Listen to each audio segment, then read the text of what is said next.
Welcome back, my fellow agents. It is I, your master of kaiju awesomeness. Well, monster awesomeness. Master of monsters? No, that's already been taken. Be that as it may, it is I, X7, your host of Zenorama, the podcast of heroes and monsters. And since Sven Gooley aired Monster Zero last night, and that's the only title I will ever call it because it's such a great title, and that's what I'm calling it. I mean, the Godzilla versus Monster Zero isn't bad, but technically it should be Monster Zero One versus Monster Zero, according to the Exians. Anyway, I digress. Let's get right into this. It's a 94-minute movie, and we'll get going right now.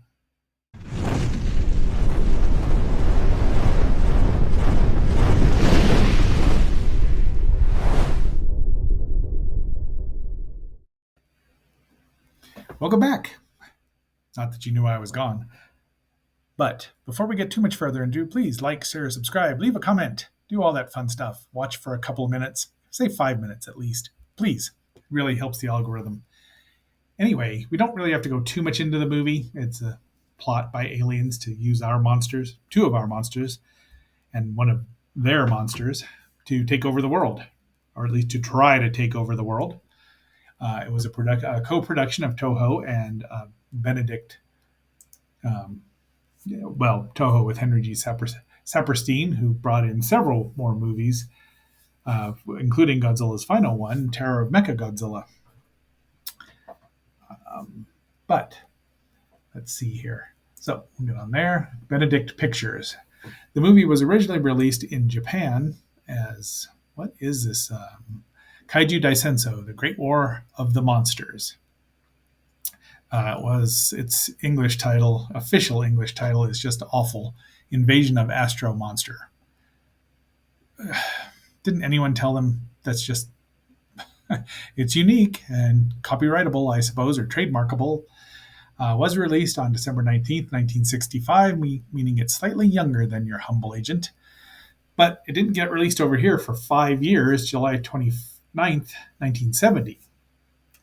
And I don't know how big the release was. And it was released with, of course, War of the Gargantuas as a great double feature. I would have been one happy young agent at that time. It starred Nick Adams, he's top billed with Akira Takarada, Kumi Mizuno, Yoshitsuya Akira Kubo, and Jun Tazaki. Keiko Sawai is the sister who's in love with Tetsui. There we go. It took me a minute, but that's the main cast. Of course, we got that there. This particular copy I got from Internet Archive, of course, even though I do own my own copy. I've owned several of them. And it's wonderful. It's a 4K. It's from the 4K restoration that Toho just released, which is why these pictures will look really great. Even though, once again, any kind of action shots are just difficult. They're just, at 24 frames per second, as they probably were shot back then. But off they go. We get into this right away. I mean, we start out with special effects. With the P1, zoom in there. There's our heroes. That would be Kazuo Fuji, and Nick Adams as Glenn. Doesn't get a last name. Goro Naya, who many of us will recognize that name, was Glenn's Japanese voice. But they're there, and I don't know, it doesn't say how long it takes. It's on the outer rim. It's past Jupiter. So, and they're not doing faster than light speed or even close to it. So it probably takes a couple of weeks at least. I mean, even in movie time. But they don't say, and they zoom there pretty quickly. There's our control center. Old school analog television. They've got really great, because they're talking in real time instead of 8 to 10 to 15 to 20 to 2 hours as it was in the 50s. I believe even Angry Red Planet said that. And there is the Jun Tazaki as Dr. Sakurai, and Keiko Sawai as Haruno Fuji, Fuji's younger sister, who is in love with um, where'd he go? Akira Kubo as Tetsuo Tori. Akira Kubo would later on be in Destroy All Monsters, which I thought I'd reviewed in here, but I can't seem to find it on him. Anyway, there's what he's working on, the Lady Guard alert, and it's waking up the baby. He's trying to sell him. Fuji doesn't like him because he's not successful yet as an inventor. Doesn't think he's worthy of his sister. But so that was a call from Namikawa saying, "I want to. Our toy corporation wants to buy your invention," and he just signs away his rights right there. Bink. But he says it'll really knock her brother on his head, and they cut to this, meaning somebody has a sense of humor in this show, and they do. There is Planet X as they pass Jupiter. It looks like it's a pretty livable world, but it's not. It's way out in space, but it's warmer than it should be, and maybe they're collecting. Maybe they have solar. Down they go. These are just, look at the attention to detail, the burn spot there. And they're armed for some reason with guns. They don't know if there's anyone on there. Oh, it's probably smart though. Little miniatures of people. This telemeter, find if there's radiation or anything. And there's thunder and lightning on this airless planet. How can that be? Dun dun dun. And people. And he's planting a flag, which I believe is three United Nations, Japanese, and the American flag. You don't really get a great look at it, and that's all they do. They zap his gun and they make him get inside because he's in danger. And now we get to meet the controller of Planet X, and we get to find out what their problem is. Spaceship's safe. Look at all the great effects in here. But red alert: Monster Zero has shown up. King Ghidorah, or Ghidorah, as they say, or Ghidra, as we knew him in the last movie. That's things going on in the background. They want to borrow our Monster 001 and 02, Godzilla and Rodan. They say a lot of they pronounce Rodan about 4 different ways in the movie. But look at how gorgeous this print is. I can't imagine what the actual Blu-ray would look like. Oops! Somebody caused a hydrogen oxide plant to get damaged. And now we're back. They're like, well, we can't speak for the Earth. Off we go. And they head back. Now they present their issue to the United Nations. Oh, I've got a little clip it here. Let's see here. Do you see anything? From a planet 50 million miles beyond the stars came a strange message. And they also, the Exians, I don't think that's what they're called now, but that's what I'm calling them. Tell them that Godzilla's in Lake Myojin and Rodan is buried in Washigasawa. Now, how that happened after the last movie, Godzilla just went to sleep because they had to be tired. Who knows what they're eating? Tetsui goes and visits the toy corporation and is told to get lost. And now he's got a meeting with Glenn and Fuji.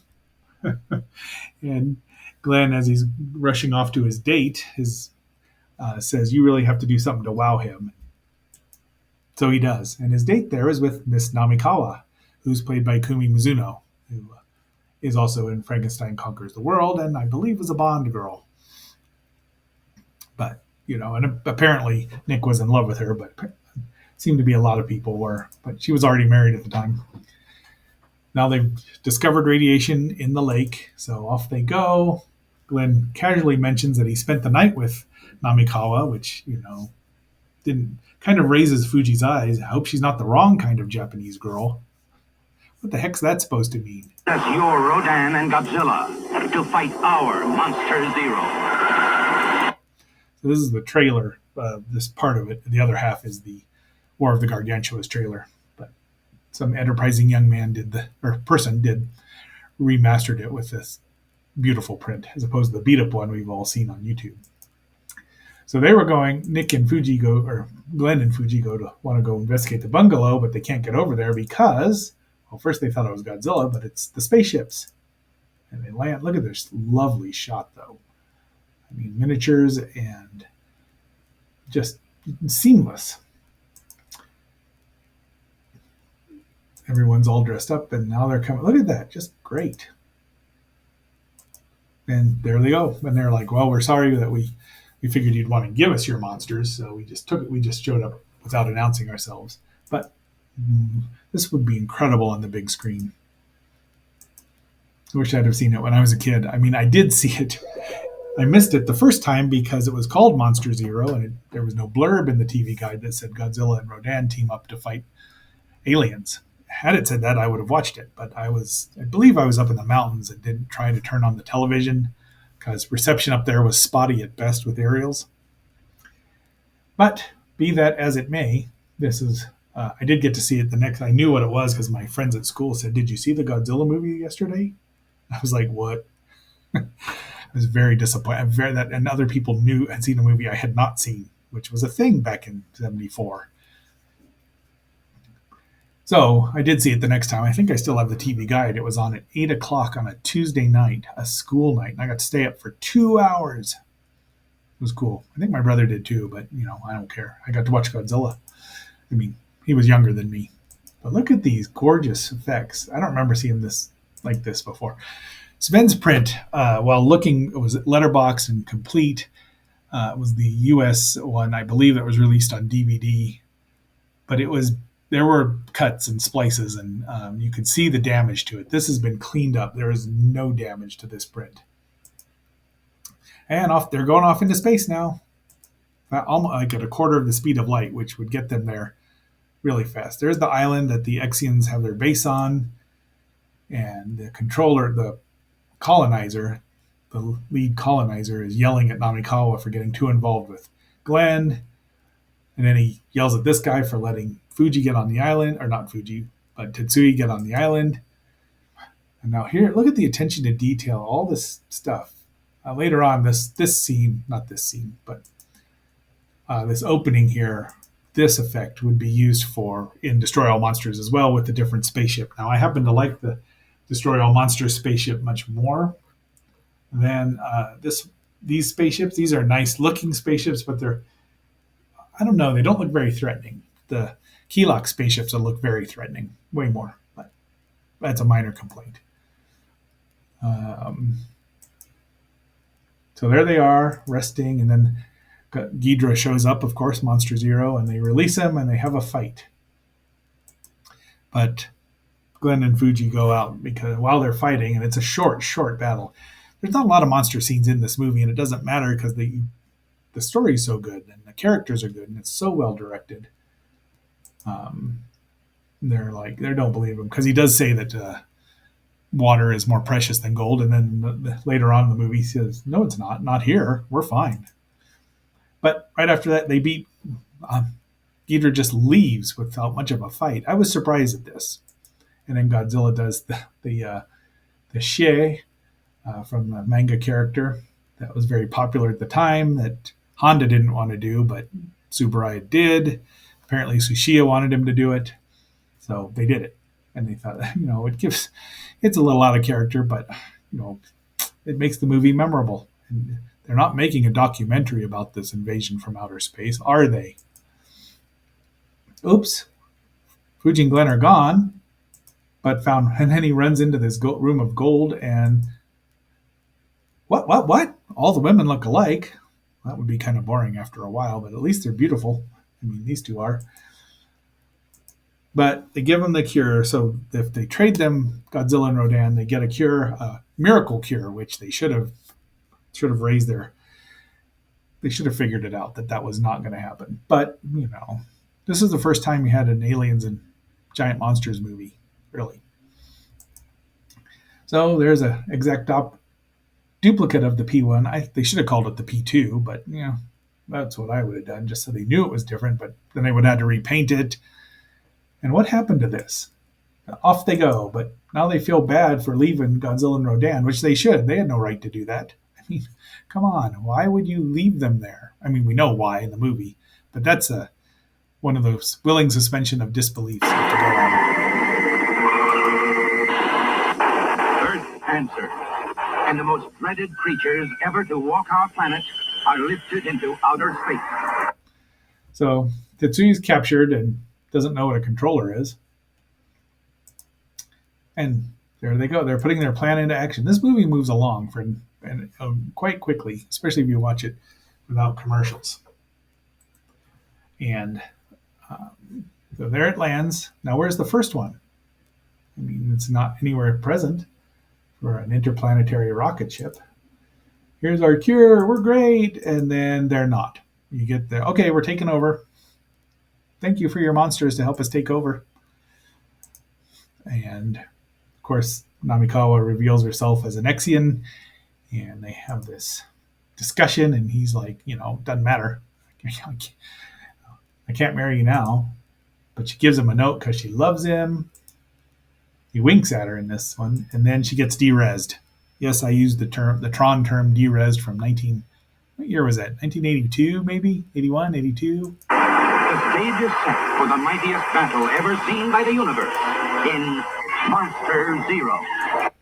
So here's where they give them their ultimatum. They blow up they blow up one of the P1s, and then they melt this down. And I like their little globe there in their spaceship. Just keeping Ghidra is in the North American continent, and they give them 24 hours to capitulate. Give them up. All right. Will they? Well, what do you think? The general there wants to use nuclear weapons. It's pronounced nuclear, but it's not. They decide not to. They use the A1 cannon. Well, they're trying to stop the magnetic waves because controllers have to monologue and brag about what they're doing. So they figure out how to stop them. They just have to figure out what range the magnetic waves are. Glenn's captured and taken. And now Tetsui finds the letter. There it is. I believe this is probably an insert from the US DVD, but you can almost read it. But she tells him what the weakness is. It's Tetsui's invention. We figured that out by now. It really works. Boy, and I'd like to use that sound, but it's annoying. So they escape. They're told they escape. Now look at how far this is. That's a long way on a little boat. The controller goes and zaps it, kaboom! And the Exians think it's done, but there they go. They faked him out because they knew they were going to blow it up. So they got to swim back there. and that's a long way, but they get there. They're not even tired. They're dry. So, no, that is a very, very short trailer. Anyway, so they tell him what this. After Fuji tells Tetsuya to get out, he says, "No, we've got an idea. Here's one of the computers that the Exians use." And here's just great shots when they send Godzilla and Rodan into action. I mean, look at this. The people now. This one back here, you can see the blue lines where they were matted in. I'm probably on a big screen; it wouldn't be so noticeable, but you don't see them here. So here, I like this shot of over the shoulder shot of Rodan. You don't see that very much from the monster's point of view. Here's the fake Godzilla foot. Unfortunately, they've either cropped it out because there were a couple in there where you could tell it was the fake Godzilla foot. No, maybe that was outtakes. Here's stock footage from Rodan. This might be from Ghidra, the first Ghidra movie. But once again, there's just a little stock footage like this. This would also show up in Terror of Mechagodzilla. Anything with a wind has this poor army dude. The annoying sound you're about to hear is not a boy band, but that would probably have killed the Exians even faster. So they're ready to go. Final battle's on. And these are not the maser cannons, but they're getting close. And I just like this shot of all three monsters together. Live, just again, flawless. Can't tell where the scene is. They're smoking in the UFO. and the sound is driving them crazy, and it really works. That's where they're escaping into the future, probably to find the Venusians and the Martian princess, how she got out. But we'll never know now, will we? Because you can't, they blow up. The house is blown up, and then Godzilla and Rodan wake up, get out, you're not mind controlled anymore, and they're like, we need to go now. So they just start, wailing on Ghidorah, who holds his own with zaps. At least Godzilla doesn't get any in the crotch or the rear end in this movie. But the Rodan suit's on fire from the pyrotechnics. But it's really it's a good fight. It lasts. I mean, the fight lasts. I remember when I was watching this and thinking, we're getting close to 10 o'clock, and Godzilla's still on the bad guy's side, and like quarter till, probably 10 till the last fight shows. And then it's like, oh, well, okay. But I hadn't even noticed until then because, like I said, the story's so good. The character, you care about the characters. You just really enjoy it. I really enjoyed it. I was really happy to see it. I was super excited. And that week, because I got the TV guide and it was on a Tuesday, the TV guide came out a week early, so I had to wait like 7 or 10 days. I don't remember, but little. And there they go crashing. And then Ghidorah turns tail, flies away like he did, just not covered with Mothra's silk. Mothra is not mentioned at all in this movie. We don't know. It wouldn't have worked, especially, I mean, it was lots of wires here. But some fans think that anytime, because King Kong was declared the victor in King Kong versus Godzilla and swam away, that anytime someone flies away and you don't see the other monsters, that means that monster is the winner. They just don't want to accept that Kong won. But be that as it may, they did. But Haruno asks Tetsuya if they killed King Godzilla and Rodan, and he's like, no, they're too tough. The movie is full of wonderful dialogue that you can quote. And, you stinking rats, you de-resed her. And Glenn asks Fuji, what do you think? And he's like, well, they can be together, and now they want a vacation, but Glenn is now the new ambassador to Planet X, which you really should, because they don't have any power over you, because you can build a sonic oscillator and just wipe them out if need be. So, they could learn a lot from each other. Unfortunately, their sisters, the Keelok Seijin, showed up a couple years later and ruined everything. But that's just a fan theory of mine. That's our last shot there, and that is the end. So, my fellow agents, that is the 6th Godzilla movie, and it's one of the best. I mean, those first 6, even Gigantus, has a lot of positive things to it. It's, first time 2 monsters ever battled throughout a city, that sort of thing. But overall, it's that one's probably out of the 6, that one's the 6th. So I really like it. I'm glad I got to see it. So that is our episode for today. And until our next assignment, this is X7 signing off.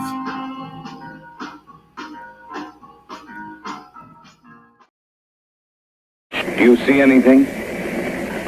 From a planet 50 million miles beyond the stars came a strange message. Lend us your Rodan and Godzilla to fight our Monster Zero.